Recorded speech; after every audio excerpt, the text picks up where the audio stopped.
Good afternoon, everybody. Good afternoon. Welcome to There Is More Motivational Monday. Looking to see who's joining me this day. Hey, Lady Robinson, how are you? Hello, everybody. Hello, hello, hello. Hello, hello, hello, hello. Hey, Levon, how are you? Hey, Pastor Desmond, how you doing? Hi, Aunt Janice. Hey, Kim. Hey, Reverend Kelly. Hi, Sister Gigi, how are you? Hey, Levon, it's so great to see you today. Hey, Stephanie. Hey, Shavanya. Good to hear, Pastor Desmond. It's great hearing from you. Hi, Michelle. Reverend Kel, what's up? I need everybody to follow Reverend Kelly Mobley. She is a preacher extraordinaire. She's also, she does photography. She has her own business called Sync Me. She just does all kinds of things. So I need you to go and follow her because she'll be on Periscope real soon too. Hey, Evie, how are you? Hey, Sean, how are you doing? Good to see you. Hey, Sean, good to see you. There is more Motivational Monday. We're ready to get started. I'm excited about today's topic, the law of attraction. I am excited about today's topic. Hi, Dr. Clack. Hey, no problem, Reverend Kelly. Hey, Kendra. Hey, Alshida. I'm sure I probably said that wrong. I'm sorry, but hello. Hey, Sarah, how are you? Hey, Irvina, good to see you today. Man, I miss all of my Jersey folk. I love all my Kentucky people. They are just loving on me down here, you guys. But I do miss my Jersey people real bad. Hey, Linda, how you doing? Come on, let's get together. I really want to hear from everybody today. Hey, D, that's my baby D, yes. How are you? Yes, I miss you too. Hello.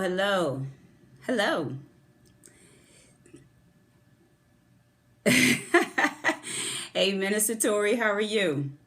Hey, at Divine, how are you? Hey, Shonda, how are you?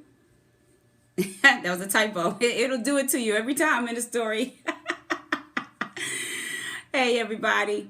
Listen, today I'm telling you this topic is just something we all need to talk about because it's about relationships. It is about relationships. Yes, Pastor Desmond, I hope to get there to you this year as well.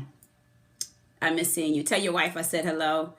Listen, today is about relationships because this is an issue for us. It is an issue for us. I'm telling you, ladies, we got issues. So I want you to grab your notebook. That's right, Irvina, get your notebook, get your pen. We need to talk. And I want you to talk back to me on this Periscope today because I'm telling you what I have learned. I have been a therapist, master's level therapist for over 15 years, and I ran my own counseling department for the last 10 years before I left last year. And I'm telling you, most of my clients were women. Most of them were marriages. I did premarital counseling for years and years and years. And I'm telling you, one of the greatest stumbling blocks that we have as women, is relationships. And I have talked to and worked with some of the most phenomenal women. I mean, women who have PhD degrees, women who are master's level, women who are working $1 million deals, and they will be moving and they will be shaking and they will be negotiating. And all of a sudden, the wrong person at the wrong season will literally sabotage and interrupt their entire journey, not for a month. No, sir. Not for a month, not for a couple weeks, for years. So girls, we have to talk today. I put this in my book, There Is More, 8 Steps to Embracing the Greater You. If you have not gotten that book, shame on you. You got to go get it. It's at Amazon.com.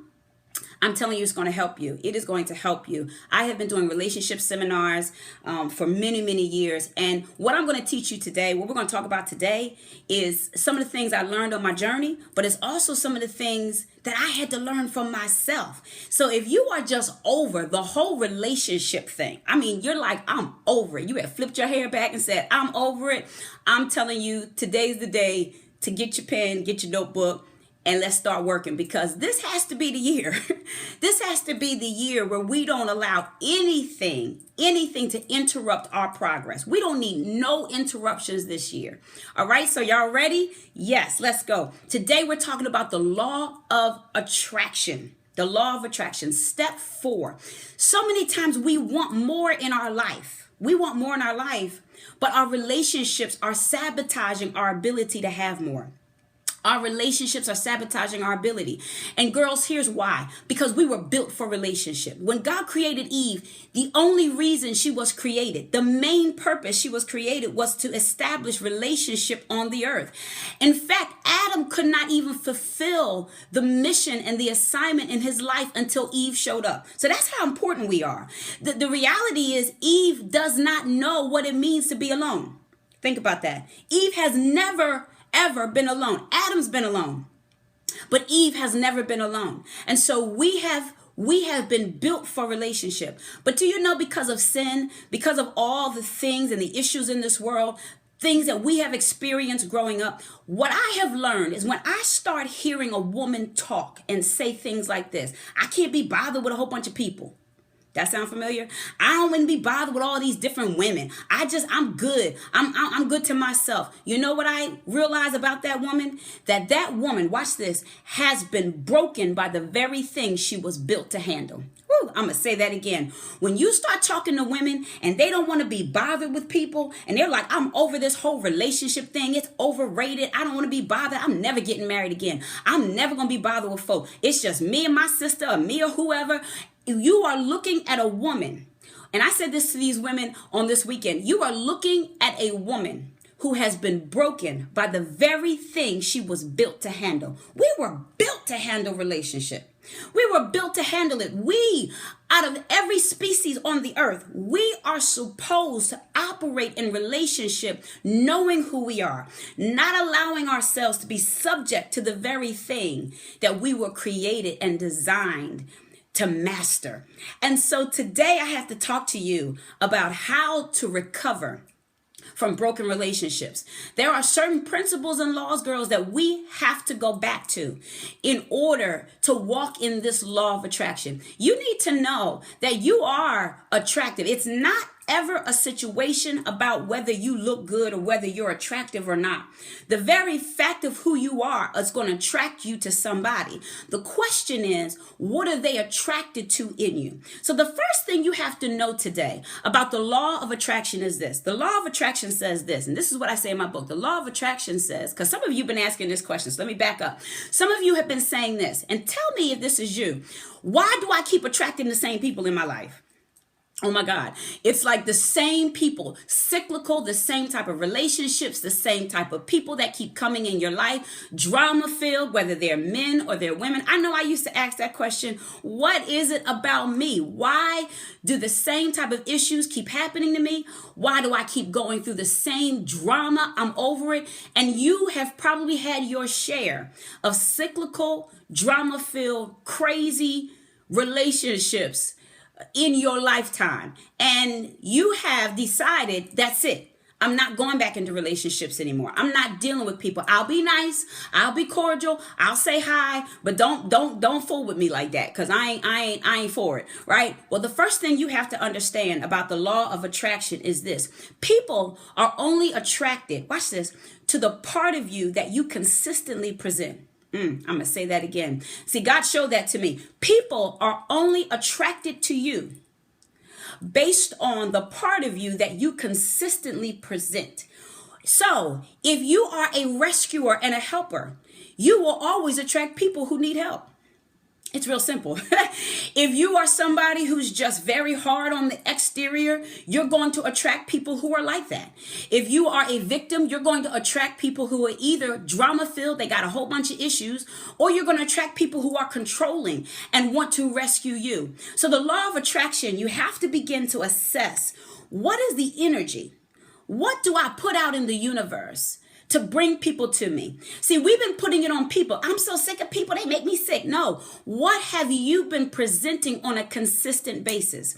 You know what? When God brought Eve to Adam, the first thing he said is bone of my bone, flesh of my flesh. And you know what? He identified with the part of her that he saw and that was presented to him.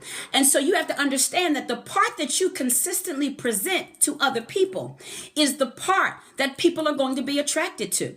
And so we have to begin to think through, what am I presenting? I remember years ago, I wanted to be in great relationships with people, but I was always presenting a person that just could care less. I had this hard exterior. You was never going to see me cry. So guess what? I had people come in my life who were non-caring, who really didn't treat me the right way. Why? Because I didn't present myself in a way to let people know that, yeah, that hurt my feelings. Yeah, I don't think I want you to say that to me. So who are you presenting? What are you consistently telling people about who you are and what they can do to you?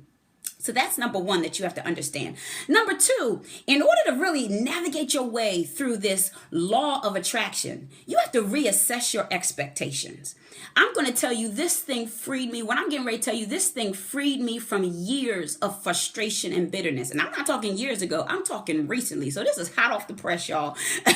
And so reassess your expectation. What did you expect you was going to get from this person? What did you think you were going to get from this man or this woman? What did you expect? One of the things that I've learned is that our problem as women, hear me, is we keep anointing people to stand in places that they don't have the capacity to fill. I'm going to say that again. We keep anointing people to stand in places that they don't have the capacity to fill. In other words, we give people secret assignments that they are not qualified to carry out. We give people these secret assignments to stand in places in our life, to fill the gap in our life. Why? I'm going to tell you why. At least this is why for me. Because when I looked at people, I qualified them based on their gift, but not on their capacity to give. I'm going to say that again. See, we look at a person's gifting. We look at their talent. We look at what they do in their public persona. We look at how they operate. We look at all the things that are drawn to them. And we say, oh my God, they're going to be my mentor. Oh my God, they're going to be my father in ministry, right? We look at their gift. But we don't stop and take time enough to look at their capacity to give. And so you have to begin to ask yourself, when I pick this person, because guess what? Now notice the words. I pick the people to come into my life. You are not a victim. People can't enter your life unless you give them permission to access where you are. They cannot. They can knock on the door. They can bang on the door. They can call you 100 times, but I have to be the one to open the door. So when I chose you to walk in the room of my life, it was based upon the gift that I saw in you. And oftentimes as women, we don't stop and take an assessment of their capacity to handle somebody like me. See, and so we identify people in our life for who they are. We identify people for what they're gifted to do and say, yes, you're going to help me be a better preacher. You're going to help me get my business started. I just need you to just help me love people. I need you to help me be a better wife. But we don't really see behind the closed doors of who they really are. We don't really see what type of fruit they're producing. And so today, in order for you to operate in this law of attraction, watch this. Please identify people for who they are, not for who they pretend to be. Oh, I'm going to say that again. Identify people for who they are, not who they pretend to be. And so for me, there were so many people specifically that I had to overcome and be free from this year. Just this year, I was so disappointed when I moved here at certain people in my life who I just thought was going to love me and care for me. And it didn't matter how much of a distance it was going to be. They were just going to be there for me forever. And I remember crying in prayer one day and just railing at God. And I was a victim and they don't understand my anointing. And finally, God said, stop. He said, stop. He says, who were they supposed to be in your life? Not who you wanted them to be. So here's the question. And that stopped me cold, y'all. Here's the question you have to ask of the people who are in your life right now, who you are disappointed at that, because they are not fulfilling the expectation that you thought they would fill. They're not living up to the potential. They're not living up to the dream. They're not living up to the vision that you had of them. So the question is, who are they to you? Not who you want them to be. Take a step back, look, and say, who are they? That means to answer that question, you have to look at what they've produced. You have to look at who they've consistently become to you. And so if they have been a mentor to you, please stop calling them a father. I'm going to say that again. If they have been a mentor to you, stop calling them your mother in ministry, or stop calling them, this my sister. No, she's a mentor.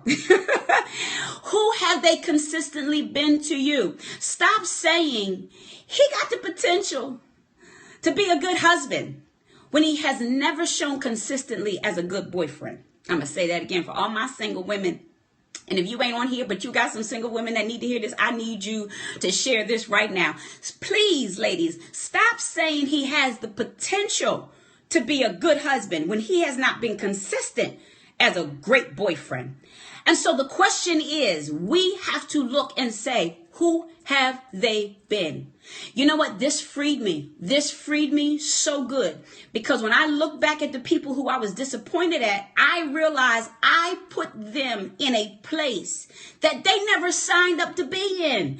And even if they told you, I'm going to be your father, look at what they produce. There are some people who can call themselves your father, but they can't be your father because they've never been fathered. There are some people who say, I'm going to be your sister, but they're not good as a friend, so they can't be considered a sister.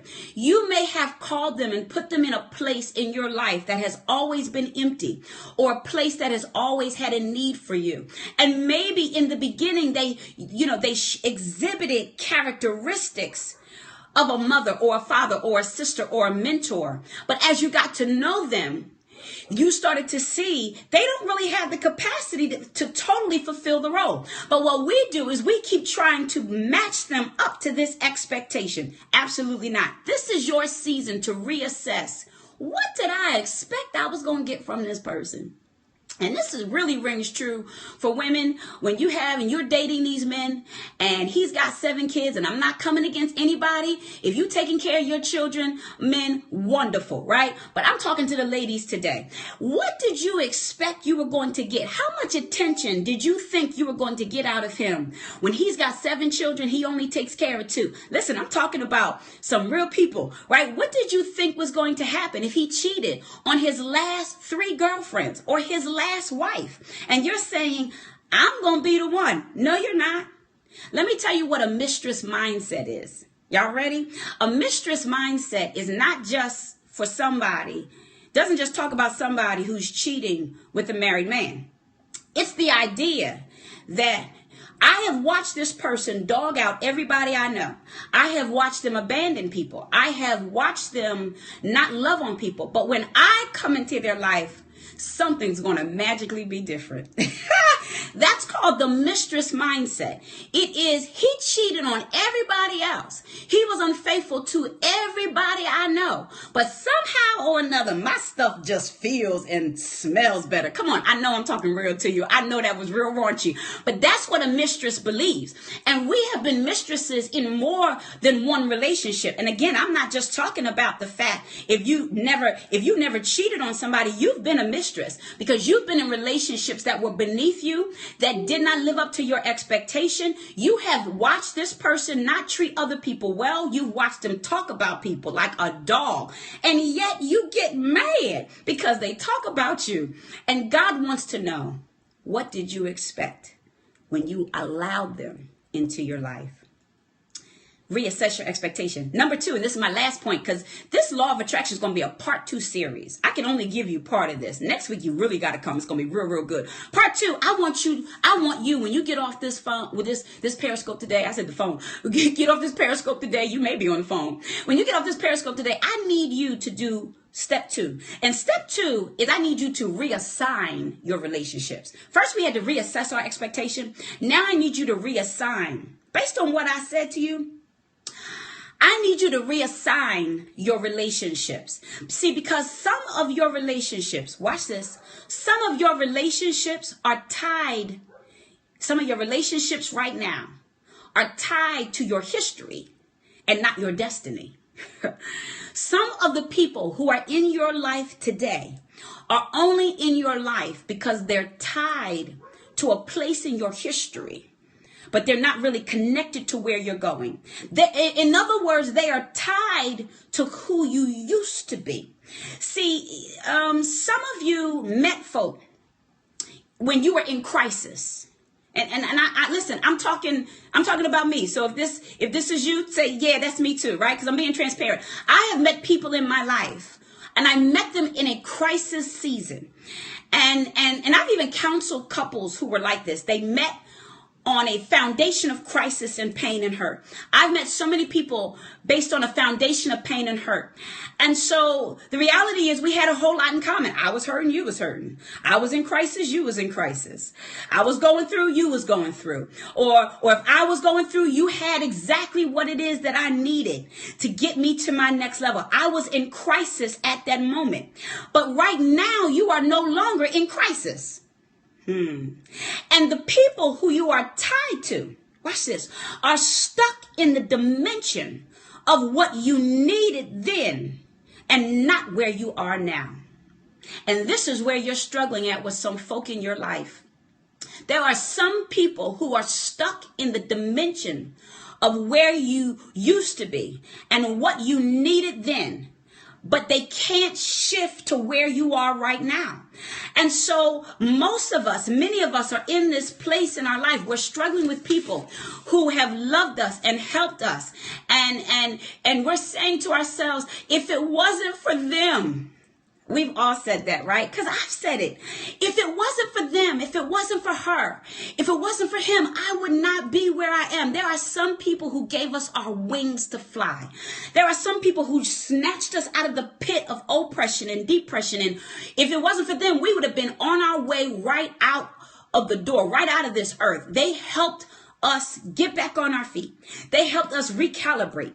They helped us get our heart back, our vision back, our mind back. They helped us just become. They helped us look better and feel better about who we are. And so right now, the struggle is you feel obligated to stay connected to them. You feel obligated to stay tied to them because of who they were in your life and not who they are right now. And while you have grown, watch this, and matured, watch this.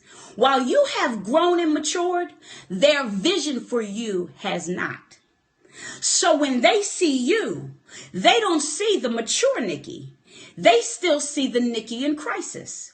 Because some people can only relate to you based on where they met you.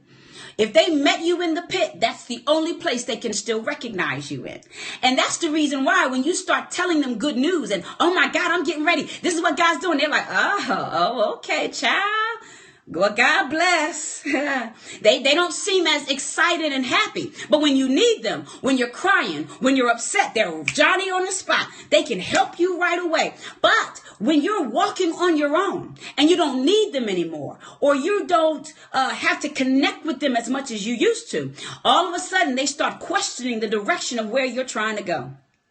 Oh, I ain't heard from you. Oh, well, I guess you just blowing up, ain't you? You just forgot where you came from. No, I have not forgotten where I came from. I just don't want to go back there. Am I talking to anybody real? I have not. And so they are trying to pull you back into what you have already outgrown. I'm no longer in crisis. I don't need a crisis counselor. I need a mentor. I need a friend. I need somebody that can handle my new dimension of vision, my new revelation. I've got new ideas and dreams. And there are some people that cannot shift with you because where you were made them feel comfortable about who they were. I'm going to say that again. Where you were made them feel comfortable about who they were. So they are always going to try to bring you back into a place that makes them feel comfortable about their existence in your life. I don't know who I'm talking to today, but I think this is just helping some people because I know it helped me. It helped me. I cried. I cried because I realized that there are some people that do not have the capacity to grow with me. And I love them. And they have been a blessing to me. And I want them. And here's what we do, women. Come on, hear me, girls. And I only got a few more minutes because I know some of y'all got to go back to work. What we do is we try to bring people into where we are. We try to wait. We have slowed down our journey to wait for people to catch up to where we have already been. Like, girl, I ain't crying no more over that thing. I have already overcome the spirit of rejection. You're still looking for me to be upset? I'm past that. But they're still wanting you to be in that specific season or that specific place. And that you love them. And so you've slowed down for them. But let me tell you something. This is your season of acceleration, girls. This is your time when you have to reassign your relationships. There are some people who were near to you who now have to go to the outer limits of your life. There are some people who are near who you now have to put far out. And the people who are far out, you got to bring them near. Because in this season of your life, watch this, you cannot be the smartest cookie in the pack. I don't know if that makes any sense, but you can't be the biggest giant in the room. This is your year. You know what? I told some people in my life, on my team, that on this year, you know what? I love you. If it wasn't for you, you would not have helped me get to where I am. I thank you. But some of the people who helped you get to where you are will not have the capacity to take you to where God is getting ready to take you. There are some people that while they may have helped you get to where you are no longer obligated to take them into your next season. Watch this. And just because they are related to you does not mean they are connected. Oh my goodness. So stop saying that's my family. That's my brother. That's my sister. It doesn't matter. In this season of my life, I need to know. And this is what I tell all my girls on the team. And I tell them with this different name. Who's on Team Nikki? I just want to know that. Who's on Team Tanya? Who's on Team Aaron Robinson? This is the year for me to look back and see who is on my team that's helping me get to the next level. At this season in my life, what I had to tell some of the people on my team is, you know what? For where I'm going, I don't need people who are scared on my team. I'm scared already. Am I talking real? We don't all need to be scared on the boat. I need some women and some giants on my team who understand how to talk the language of the marketplace. Because that's where I'm going right now. I need people who know how to close the deal. I need people who say, you know what? I know how to handle $1 million contract. I don't need people in my life to teach me how to do a church budget. I know how to do a church budget. I'm talking about me right now. I need somebody that can go into the place, take me into a place where I've never been. So there are people in my life who I've always had on the outer limits. I'm bringing them close now. I'm saying, come here. You know what? I need you to come close to me, because where God is taking me, I don't know the steps, but you know the steps. And so in this season of your life, you need to reshift, reassign your relationships, and put people in the right assignment in your life. Put people in the right place and watch your life take off. Oh my goodness. I don't know who I'm talking to. I don't know who is on this Periscope when you're saying, and I hear you say, I need you to come close to me. Amen, Kia. And I want you to understand today that today in this season, this is what I had to learn to do. I had to learn to write a benediction letter. And if you don't go to church, a benediction letter is when you make the closing prayer and you say everything you need to say. You know what? I thank God for who you are. I thank God for who you've been. You know what? If it wasn't for you, I wouldn't be where I am. Everything that I have right now is because of you. You know what? And I thank you. I love you. I wish you well on your journey. You know what, baby? I don't wish you bad. I know God's going to bless you, but right through here, I'm good. Every now and then, you got to tell people, I'm good. I'm good. I'm good. Thank you so much. Thank you. You have completed your assignment in my life. Thank you. They're not going to understand, ladies. They're not going to be happy. They're going to say, oh my goodness, you got to where you wanted to be. No. This is the destiny. You can't go with me on this journey. Here is where the end of our road stops and the beginning of my new assignment begins. Not everybody can go with you. And ladies, if we can just get this, it would make our life so much more. We have to get this. We have to reassign people and say, where does she belong? Okay, she don't belong close anymore. Because the stuff I'm talking, she don't understand. She belongs on the outer circle. Do you know that you have an inner circle? And the older I get, ladies, let me tell you something. The less fanfare I need around me. I don't know if I'm talking to any 40 and older crowd, but I need some folk on here. The older I get, I don't need more than 3 and 4 and 5 people on my inner circle. 10 years ago, I needed all my girls with me. I needed everybody to pat me on the back and high five me and rah rah, shish kumbah. I don't need that now. I don't need that. I'm good. You know what? Give me two good warriors, 2 good Amazon women to just help me get to the next level and take the land. I don't know who I'm talking to, but come on, talk back to me. I see you. Listen, every now and then you say, I just need 2. That's all I need. I just really need 2. I need 2 good ones. All the rest of the people are extras. They're extras on set. Hey, if I need you, they may need me. But you know what? In this season of my life, I'm going to reassess who's coming with me. And I'm going to stop taking it personally when people walk away from me. And I'm talking about you. I want you to stop taking it personally when people start walking away from you. And know and understand that that was their season for my life. And you in this season will not convince anybody to stay with you. The devil is a liar. I speak that. I speak to the spirit of desperation. You will not beg anybody to be in your life. You're too big. You're too good. You're too powerful. There are too many people. There are 7 billion people on the planet. This one person, you will not die if this one person leaves out of your life. You will not beg them to stay. You will not chase them down the street. You will not call them after today. After today, I don't know who I'm speaking to prophetically, but somebody you've been calling and calling them, and they ain't call me back. Stop. Stop chasing them.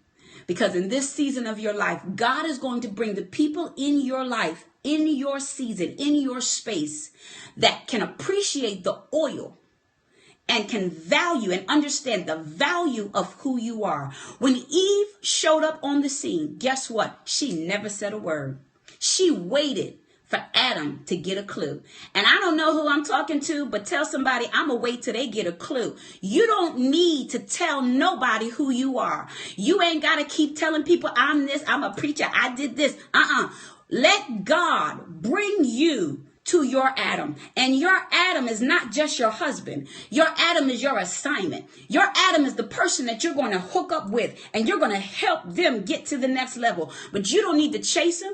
You don't need to tell them. You don't need to ask them, how come you ain't been calling me? Eve didn't say a word, girls. We talk too much. We do too much to try to be validated. She didn't have to do anything. She just stepped up on the scene and says, I'm going to wait for Adam to get the revelation of who I am. And Adam said, whoa, man. Why? Because who she presented was who he saw. So in this year, ladies, you ain't chasing nobody. You ain't chasing nobody. If he ain't called you back in 4 days, let him feel what it feels like to not have you in his life. I've told my girls this, and I don't know, I'm going right on the dating scene, right? Stop trying to convince this man that he needs you. Eve never had to do that. And when I tell girls who you waiting for a phone call to ring, he ain't been calling you, you trying to figure out how come he ain't called me in a few days. Guess what? When he decides to call you, don't answer that phone call on the 1st, 2nd, 3rd, 4th, or 5th ring. I say let it ring until next week. I want you to know what it feels like to not have me answer the phone. Oh, come on. I want you to know there are some people in my life right now. I've decided if I stop calling you, I want to see if you're going to call me back. And if you don't call me back, you won't hear from me again. Hey, I'm good. I don't know who I'm talking to, but I feel like I just freed some women up because you've been going to bed. You've been stressed out. You've been tossing and turning, trying to figure out, what did I do to them? What happened? How come they just fell out of my life? They fell out of your life because they were supposed to fall out of your life. And sometimes isolation is sanctification. Sometimes God is not moving people away from you. He's moving you away from them. That's all I have today, girls. Next week, we're really going to talk about the law of attraction, and we're really going to go in how to reevaluate your resources and stop letting people pour water or take water out of a well that took you years to fill? Oh, we're going to talk about that next week, because I declare, I have watched it. It has happened to me. People come into your life and all they want to do is suck you dry. Not this year, sister. All the resources that I have left is going into my journey. Okay, listen, I'm excited. Thank you for joining me for There Is More Motivational Monday. This is designed to get you motivated. Listen, ladies, I'm a life coach. I've been a therapist for several years. I'm also a life coach. And because this topic is so big for us, I feel like there's nothing else bigger than our relationships. I am offering coaching sessions for an exclusive group and in limited time. You can go to my website, www.nikkibrown.org. Go to my coaching page. Pick the program that works for you. I'm telling you, this has to be the year. Sometimes you know it in your head what you're supposed to do. You just need somebody to help you walk out the steps, right? And so I'm telling you that many of the people who I've coached, they have just been helped tremendously. And this is the year where you can't do this thing by yourself. You've been trying, because if you could do it by yourself, you would have did it by now, correct? And so sometimes you need a life coach. You need somebody to help guide you and get you to the next destiny in your life. And so also March the 5th, I'm telling you, if you haven't signed up, you better sign up. Listen, I Am More Masterclass is going to be in New Jersey. It's going to be powerful. Women are already registering today. I've got people coming. I want you to know we have a limited space, because this is an intensive. This is for women who are serious. This isn't this class that's just going to make you feel good. We're going to preach you all day. No, I've got life coaches coming in. Dr. Angela Clack is going to be one. Sandra German is going to be one. We're going to be talking about how to position your brand. We're going to be talking about how to grow your environment, how to grow through the dark. We're going to be talking about your brand identity, your image. We're going to be talking about how to access your success zones for your business, for your profession, and for your life. We're going to be talking more about your relationships. One of the topics we're really going to be talking about, asking you, are your priorities hindering you from prospering? Lord Jesus. We want more, but sometimes you can be doing a whole lot and doing nothing at the same time. And so sometimes we're going to talk about how to balance it all, how to really overcome all of the self-imposed roadblocks that we put in our life. And so it's going to be the I Am More Masterclass, March the 5th in New Jersey, at the Westin Hotel. It's going to be powerful all day, 9 to 4. We're going to have a power networking lunch we want you to come to. Lunch is going to be included. And can I tell you that this is one of the cheapest master classes that I have seen out there? It is under $100. Why? Because we just believe we want to pour into you. I am all about giving women access. Go to my website, www.nikkibrown.org, and go to my events page. I Am More Masterclass. I'm telling you, it's going to be powerful. And then if you can't make that, I really think you really should, because I'm going to be giving a discount, deep discount, to all the women who are going to be going to Ignite 2016. Listen, November 4th and 5th, I don't know where you are in the country. I don't know where you are, but you want to get a plane ticket to this. It's going to be in Philadelphia. It's going to be powerful. 2 days, power packed. We're going to have an all-white explosion party. We're going to have teachers, business leaders, professional leaders. We're going to have life coaches. We're going to have preaching and teaching. We're going to blend theology with practicality, with your ideas and your dreams. You really want to come there. There's going to be a powerful blend. Some of the women who I know have come over the years, they said they can't wait. We sell out every single year. So I want to tell you, you want to get on. Thank you so much. I'm going to see you next Monday at 12:30 for There Is More Motivational Monday. Why? Because this is our year. This is our time for more. God bless you, everybody.